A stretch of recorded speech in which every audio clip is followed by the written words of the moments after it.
Britons have demanded that the UK gets the whole loaf with a full Brexit, as EU concessions on the Northern Ireland border were criticised as only crumbs. Irish Foreign Minister Simon Coveney claimed the EU is ready to offer proposals on medicines to allay concerns in Northern Ireland, after Lord Frost's threat to trigger Article 16. Mr. Coveney admitted there is now a chance to make progress on medicines. He said, "There's a real opportunity to try to make some progress on medicines in particular this week, and then use that as a basis to build trust to try to solve other issues as well." However, Daily Express readers have reacted furiously to the derisory EU amendments, with one commentator, Yorkshire Lad, saying, "The EU is throwing out crumbs to Britain. We want the whole loaf, and that means the ECJ out of British business. Otherwise, Britain hasn't achieved Brexit." Taking it further, one reader stated now was not the time for Britain to back down on Brexit. Tiddy Doll said, "Don't accept anything from the EU.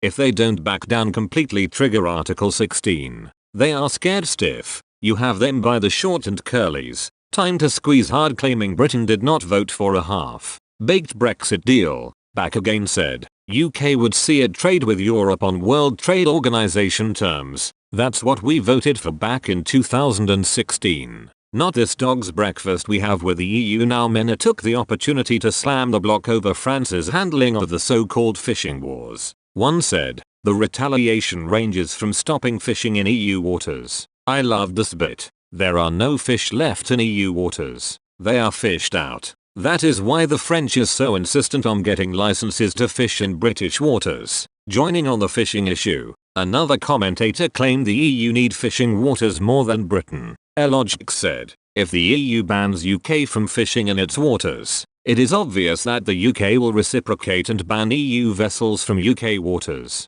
Since the EU needs UK waters more than the UK needs EU waters, then it is unlikely that the EU will move that way, as they will end up much worse off." Some people suggested that Ireland should be imposed with tariffs over Simon Coveney's relaxed approach to the Northern Ireland Protocol. Richard Simpson once said, "Putting tariffs on Irish beef and dairy products will bring air around," whilst others praised the efforts of the Brexit minister. PBB Express said, "Keep it up, Frosty. Pressure is the only thing the EU will respond to, first with bluster and threats, but we all know they will cave in the end, with Article 16 being a key part of the withdrawal agreement." Some readers picked up on the notion that the EU was trying to use the safeguard as a weapon in the negotiations. Classalacy 42 said, "What was the point of Article 16 being included if the EU is going to treat it as a deal breaker?" To which Winston Smith 4 said, "ECJ cannot be accepted by the EU as a reason to invoke Art. 16. Simples." Comment is free summed up the situation with a well-worded argument suggesting many of the concessions made would have already been agreed upon prior to their announcement. They said, "It would seem that most of the concessions coming from the EU side are technical points they probably would have conceded already during the negotiation of the protocol if only the UK had asked." The commentator continued, "Hard to avoid the conclusion therefore that they were kept in reserve by Frost in order to undermine the protocol by creating avoidable difficulties in its implementation." Summing up the argument, Stevie02 said, "I can't understand why we are even negotiating with the EU. Seems like the tail is continually wagging the dog."